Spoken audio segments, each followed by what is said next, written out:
বাংলাদেশের শত্রুরা নতুন করে আবারও হত্যাকাণ্ডে মেতে উঠেছে। নির্বাচনের মধ্য দিয়ে নতুন বাংলাদেশে গড়ার গণতান্ত্রিক অগ্রযাত্রা কেউ বাধাগ্রস্ত করতে পারবে না বলে মন্তব্য করেছেন বিএনপির মহাসচিব মির্জা ফখরুল ইসলাম আলমগীর।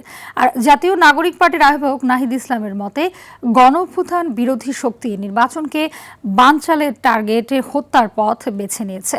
মিরপুর শহীদ বুদ্ধিজীবী স্মৃতিস্তম্ভে শ্রদ্ধা নিবেদন শেষে ফ্যাসিবাদ বিরোধী ঐক্য ধরে রাখার কথা জানান বিভিন্ন রাজনৈতিক দলের নেতারা। রিপোর্ট করছেন জাহিদ রহমান।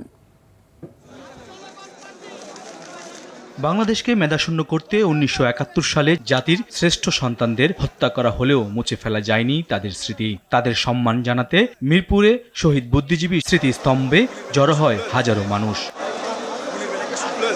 বাংলাদেশ জাতীয়তাবাদী দল বিএনপি ও এর সহযোগী সংগঠনের নেতাকর্মী ব্যানার নিয়ে জড়ো হন বেদিতে। দলের পক্ষ থেকে বিএনপি মহাসচিব মির্জা ফখরুল ইসলাম আলমগীর শহীদদের প্রতি শ্রদ্ধা নিবেদন করেন।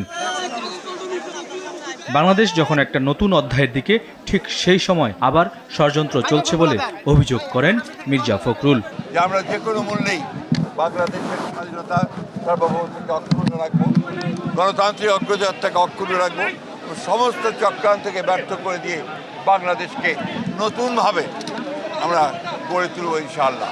শ্রদ্ধা নিবেদন করেছে জাতীয় নাগরিক পার্টি, গণ অধিকার পরিষদ, এবি পার্টি, গণসংহতি আন্দোলন, নাগরিক ঐক্য, বিপ্লবী ওয়ার্কার্স পার্টি সহ বিভিন্ন রাজনৈতিক দল। এ সময় সকল বিভেদ ভুলে মেধাভিত্তিক বাংলাদেশ গড়তে ফ্যাসিবাদ বিরোধী শক্তিকে ঐক্যবদ্ধ হওয়ার আহ্বান ছিল রাজনৈতিক দলগুলোর কণ্ঠে। দেখতে পাচ্ছি যে নির্বাচনকে বানচাল করার জন্য এবং গণ অভ্যুত্থানকে নস্যাৎ করার জন্য গণ অভ্যুত্থানের যারা প্রতিচ্ছবি ছিল, যারা নায়ক ছিল, নেতা ছিল, যারা অংশগ্রহণকারী ছিল, তাদেরকে টার্গেট করে হত্যা করা হচ্ছে। আমাদের বুদ্ধিজীবীরা যে গণমানুষের স্বার্থ নিয়ে, দেশের স্বার্থ নিয়ে এগিয়ে যাওয়ার প্রশ্নটা সেখানে হাজির রাখা দরকার। সেখানে তারা সংকীর্ণ স্বার্থবাজিতে ঢুকে পড়ে। আধিপত্যবাদের কাছে মাথা নত করবেন না।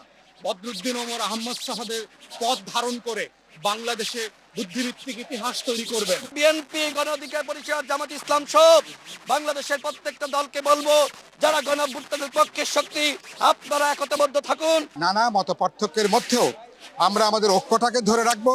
1952 থেকে 24 প্রতিটি আন্দোলনে মৌলিক জাতিসত্তা অটুট রেখে বৈষম্যহীন বাংলাদেশ বিনির্মাণে সকলকে এক থাকার আহ্বান রাজনীতিবিদদের।